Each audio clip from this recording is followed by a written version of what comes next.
Hello everyone. Today we are going to discuss some very important question from chapter quadratic equations, and this is the 7th edition of the important question. This chapter contains a lot of important questions. That's why we are in the 7th edition of this chapter.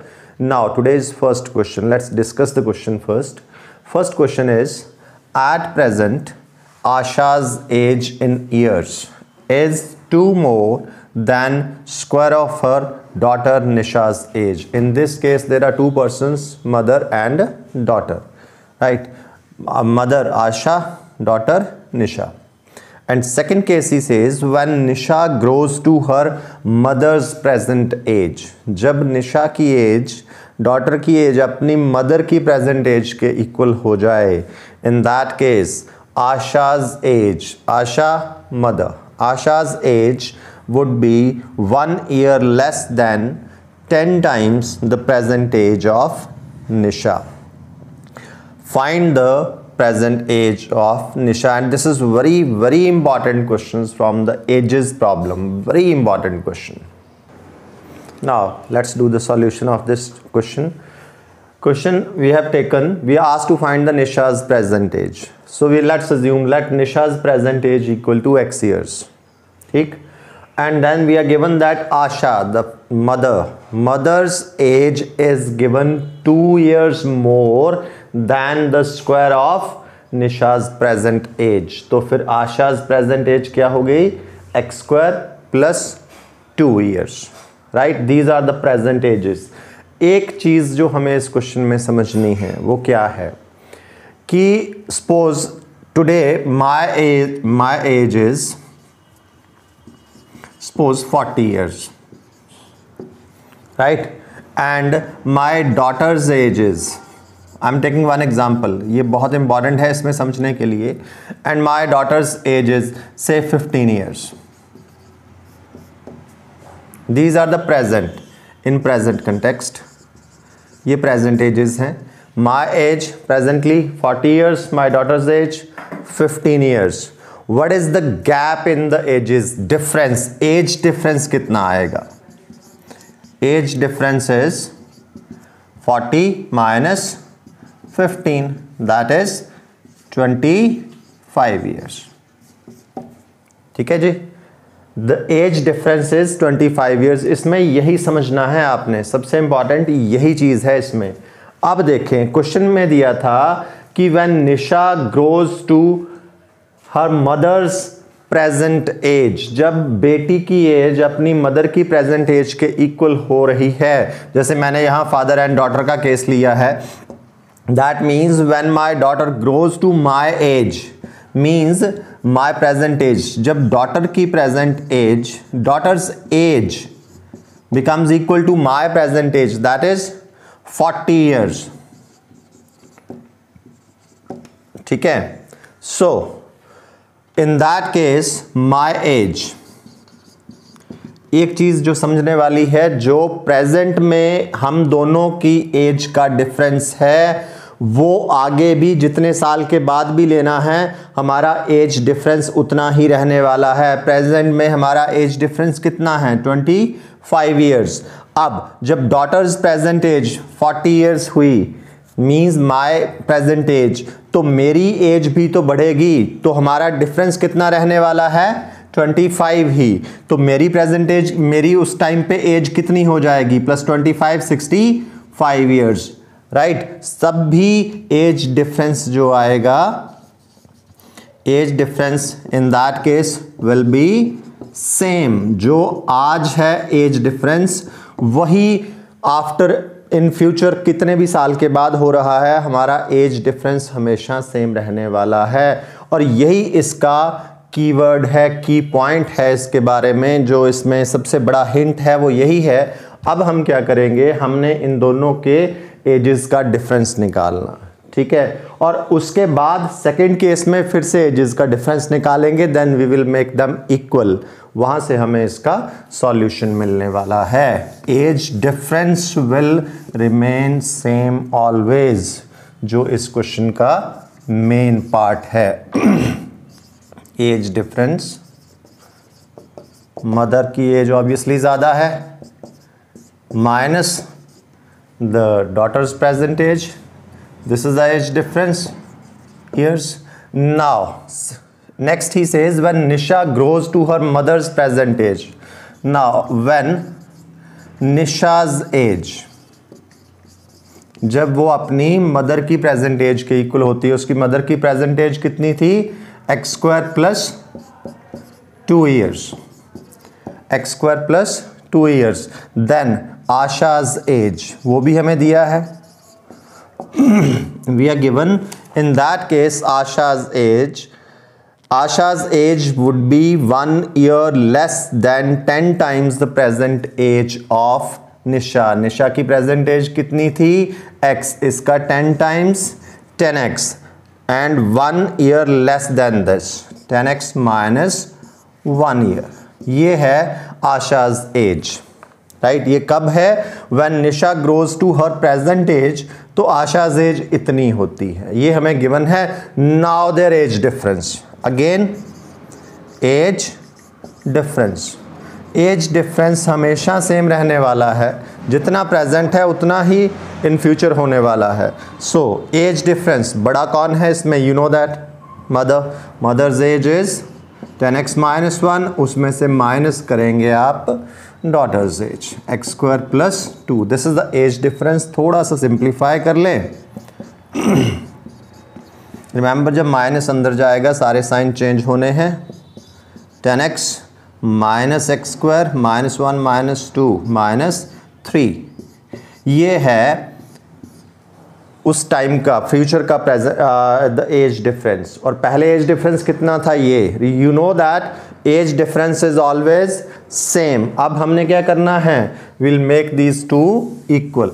Y, because age difference is always same. So now, so age difference is always equal. पहले का age difference कितना था, 10. अब का age difference कितना है, that is 10x minus x square minus 3. दोनों equal हैं. यही इस क्वेश्चन का मेन हिंट है इसको करने का. बस दोनों केसेस में उनके age difference निकालने और equal करना. Take this x square, सारी टर्म्स लेफ्ट साइड में ले आएँ आप. Minus 10x plus x square plus 3 equal to 0. X square plus x square it gives us 2x square. x minus x minus 10x minus 11x. 2 plus 3 that is 5.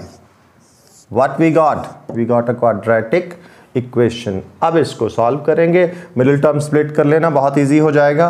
2 5 is 10, so middle term split हो गई minus 1x minus 10x, ठीक है, plus 5 equal to 0. You know that now what to do. x common from the first 2x minus 1, copy paste किया इस bracket को, 2x minus 1, third term sign will place here. अब देखें क्या common निकलना था, obviously it was 5. So 2x minus 1 into x minus 5. So either the first factor will be 0 और second factor will be 0. So from here 2x equals to 1 and x equal to 1 over 2, and from here x equal to 5. Remember what was x? X was Nisha's present age. यही हमसे पूछा है. So therefore दो cases आए. एक तो half year आ रहा है, ठीक है. हाफ को अगर आप अपने गिवन इक्वेशन में डालेंगे जो हमारे पास दिए हैं, उसमें ये वाला केस सेटिस्फाई नहीं करेगा. सो ये केस हमारा रिजेक्ट हो जाएगा, ठीक है, because it doesn't satisfy the given equation. आप कहीं भी डाल लें उसमें जो गिवन केसेस हैं दिए हुए, वहाँ नहीं ये सेटिस्फाई करने वाला. तो what is x? x is 5. So in the end you will write the answer in statement. Therefore Nisha's present age that is equal to 5 years. This is the answer, right? Now we'll take the second question. Same ages problem का ही है. Question is, if Zeba were younger by 5 years, than what she really is, मतलब जो उसकी present as है अगर वो उससे 5 years younger हो, मतलब उससे 5 years लेस हो, तो then the square of her age, obviously age in years, would have been 11 more than 5 times her actual age. What is her age now? उसकी present age हमसे पूछी गई. Again, this is very interesting question and solution is very short and simple. Now let's see the solution of this question. पहले तो आप सबसे पहले ज़ेबा's present age assume कर लें. Let the ज़ेबा's present age equal to x years. ठीक है, उसके बाद ये कंडीशन ज़रूर लिख देना क्योंकि ये जल्दी ही हमें हमारी इक्वेशन मिलने वाली है. क्या दिया था हमें? If Zeba were younger by 5 years, 5 years younger means उसकी एज 5 years लेस हो उसकी प्रेजेंट एज से, then the square of her age younger by 5 means x minus 5. अब बोलता है then the square of her age, इस एज का square would have been means equal to 11 more plus 11 then 5 times her actual age. Actual age means the present age, 5 times her present age. ये equation बनाना बहुत important है. ये mathematical equation from this grammatical statement, जब हम mathematical equation बनाते हैं यही मेन होता है ना. बस इसको सिंप्लीफाई करने वाले हैं and we are going to get the quadratic equation. Solve करेंगे, will get the answer. Let's open this. This is a minus B whole square. So let's open it. a square plus b square that is 25 minus 2ab that is 10x equal to 5x plus 11. एक चीज़ जो मैं बार बार आपको remind करवाता हूँ वो ये कि जब भी कोई आइडेंटिटी यूज़ करेंगे तो उस आइडेंटिटी को मेंशन ज़रूर करें. ये बहुत इम्पॉर्टेंट है.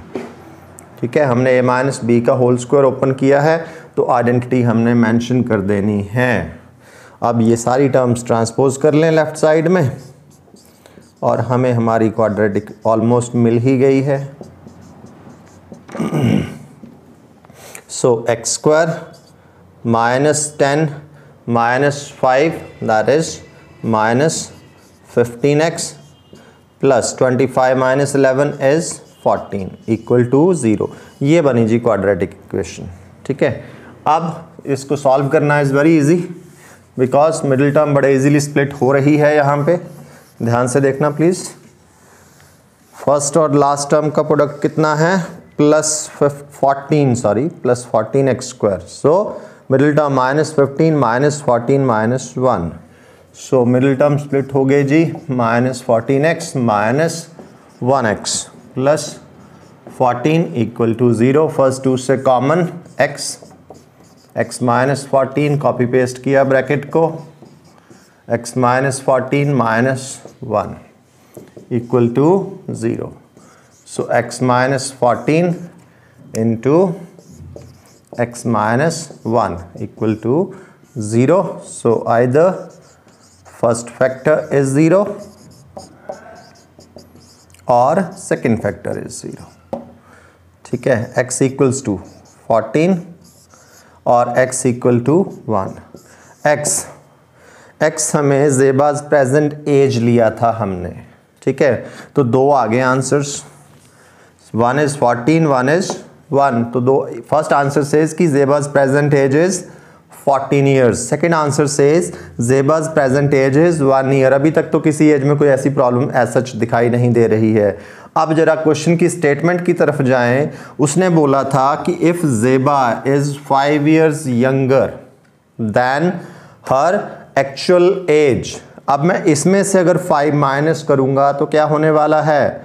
माइनस. एज कभी नेगेटिव में नहीं होती है तो ये वाला केस रिजेक्ट हो जाएगा बिकॉज ये गिवन कंडीशन को सेटिस्फाई नहीं करता है. इसको मेंशन ज़रूर कर देना बिकॉज अगर 5 years यंगर लूँ तो -4 आ गया. -4 नेगेटिव में एज नहीं होती. इसलिए the answer is Zeba's present age. Only we got one answer. What is that? That is 14 years. This is the solution. Now we'll take third very important question of all these three. Question is, a fox and an eagle lived at the top of the cliff of height 6 meter. Height of cliff is given 6 metre. एक fox और एक eagle वहाँ रहते हैं, उसकी top के ऊपर कहीं रहते हैं वो. अब whose base was at a distance of 10 meter from a point A on the ground. ठीक है. अब next case, he says the fox descends the cliff twice. I have written here the fox descends the cliff, मतलब fox सीधा नीचे उतरती है Cliff से, and went straight to the point A. उसके बाद सीधा पॉइंट A की तरफ चली जाती है. अभी हम डायग्राम बनाएंगे तो ज़्यादा क्लियर हो जाएगा. पहले क्वेश्चन समझ लें, उसके बाद ईगल फॉक्स सीधा उससे नीचे उतरती है और उस पॉइंट A की तरफ चली जाती है. पॉइंट A कहाँ पे है? At a distance of 10 metre from the ground. जहाँ पे क्लिफ था उससे 10 मीटर दूर एक पॉइंट है. द ईगल, अब ईगल कैसे जाती है? Eagle flew vertically up to a height of x metre. Cliff से बिल्कुल सीधा ऊपर को वो उड़ती है, ठीक है, x मीटर हाइट तक. And then flew in a straight line to point है. उसके बाद उस पॉइंट से सीधा ए की तरफ आ जाती है. अब जो मेन पॉइंट हमें दिया है वो क्या है?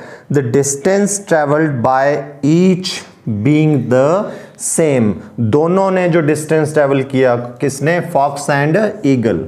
दोनों ने जो डिस्टेंस ट्रेवल किया दैट वाज सेम. ये की हिंट है, ये कीवर्ड है यहाँ पे जिसने हमें हमारा सॉल्यूशन देना है.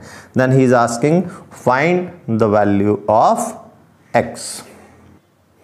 Now let's see the solution of this question. Very simple, थोड़ा सा ध्यान रखने वाली बात होती है बस. ये बनाया मैंने एक क्लिफ. इसने दिया था there is a cliff 6 metre high, PQ नाम दे दिया क्लिफ को, हाइट इज 6 मीटर, और एक पॉइंट है ग्राउंड पे, उसके बेस से 10 मीटर दूर पॉइंट A नाम इसने दिया है, बाकी हमने खुद लिए हैं. A इज गिवन तो इसको A ही रखना. 10 मीटर. क्या दिया था हमें? रिमेंबर, हमें बोला था फॉक्स यहाँ से सीधा नीचे उतरेगी. कितना डिस्टेंस कवर किया? 6, और उसके बाद पॉइंट A की तरफ आ गई. 6 + 10 16. तो फॉक्स का डिस्टेंस कवर्ड है जी 16 मीटर्स. ईगल के लिए क्या था केस? ईगल यहाँ से x मीटर वर्टिकली अबव उड़ी वो, ठीक है, बिल्कुल वर्टिकली अबव दिस x, और उसके बाद सीधा स्ट्रेट लाइन में ही सेड कि वो पॉइंट A की तरफ आ गई.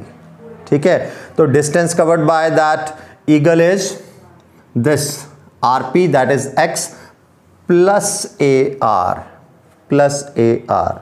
और उसके बाद हमें दिया था कि दोनों का जो डिस्टेंस कवर्ड है fox and eagle both are same. उसके बाद दोनों को इक्वल करना. From there we will get the value of x. लेकिन एक चीज़ है यहाँ पे, ये जो डिस्टेंस AR है, ठीक है, जो ईगल ने कवर किया था x मीटर ऊपर जाने के बाद, ये पहले हमें निकालना पड़ेगा. ठीक है, उस कंडीशन को अप्लाई करने से पहले ये AR निकाल लें हम. और AR you know that this is right angle triangle. AR किससे मिलने वाला है हमें? By Pythagoras theorem.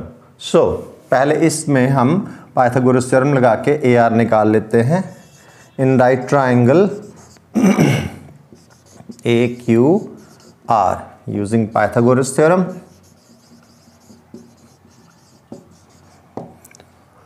AR square that is equal to AQ square plus QR square. So AR square AQ that is 10 plus QR is actually X plus 6. Right? So AR square 100 plus this is A plus B whole square. Identity लगाना please. A square plus B square that is 36 plus 2AB that is 12x. Identity mention ज़रूर कर दें. A plus B whole square, A square plus B square plus 2AB. Identity mention ज़रूर करनी है. अब यहाँ से थोड़ा सा हम इसको सिंप्लीफाई कर लें तो ये बन गया AR square that is equal to 100 plus 36 136 plus x square plus 12x, this is AR square. Remember जब हम ईगल का डिस्टेंस निकालेंगे x प्लस AR, तो वहाँ पे ये काम आना है। Now AR square comes equal to 136 plus x square plus 12x. AR square this is. Now if this is AR square, then what is AR equal to? AR is square root of that. क्योंकि ये distance है AR, तो हमने इसको positive ही लेना है, तो minus का साइन मत लगाना, जनरली हम लगाते हैं प्लस माइनस, ये प्लस में ही लेना है।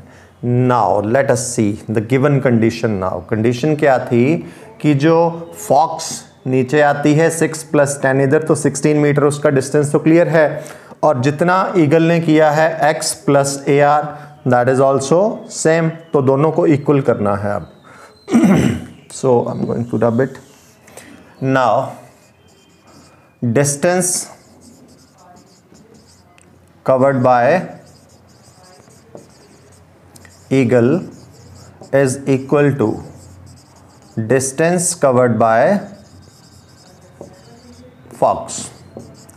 ईगल का डिस्टेंस कौन सा है? x प्लस AR, और फॉक्स का 6 plus 10। So x plus this is AR under root of 136 plus x square plus 12x। ठीक है जी, ये आ गया AR इक्वल्स टू 10 प्लस 6 16। अब take this x to the other side, so 136 plus x square plus 12x 16 minus x।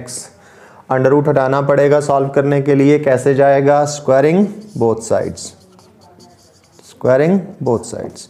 So squaring से यहाँ से under root हट गया, x square plus 12x plus 136, मैंने स्टैंडर्ड फॉर्म में लिख लिया इसको, equal to this is a minus B whole square. ध्यान रखना प्लीज। नाउ सिंप्लीफाई कर लेते हैं, स्क्वायर ओपन करना है, x square plus 12x plus 136 equal to a minus B whole square 16 square 256 plus x square minus 2ab that is 32x। किसका whole square open करा हमने? a माइनस बी का, a square plus b square minus 2ab ज़रूर mention करना है। अब देखें ज़रा, थोड़ा काम इजी हो गया। क्या हुआ? एक्स स्क्वायर कैंसल्स, ठीक है। अब 12x, ये 32x इधर ले आएँ, प्लस 32x, और 136 को उधर ले जाओ, और फाइनली ये एक लीनियर इक्वेशन में कन्वर्ट हो जाता है। ये 44x दैट इज 120। अब यहाँ पे x की वैल्यू एक होल नंबर में नहीं आएगी, क्योंकि ये पूरा कटेगा नहीं, तो जितना कटता है काट देंगे, बाकी डिवाइड करके अप्रॉक्स में आंसर आ जाएगा इसका। 4 11 430, सो इट इज़ 30/11। आप 2 डेसिमल तक डिवाइड कर लेना, क्योंकि अप्रॉक्स में आने वाला है। 11 2 22 80 डेसिमल, 11 7 77 30, ठीक है, and 11 2 22, approximately 2.72। So x equal to 2.72 metres approx ज़रूर लिख देना साथ में, क्योंकि इसकी एग्जैक्ट वैल्यू नहीं आई है। This is the solution of this question.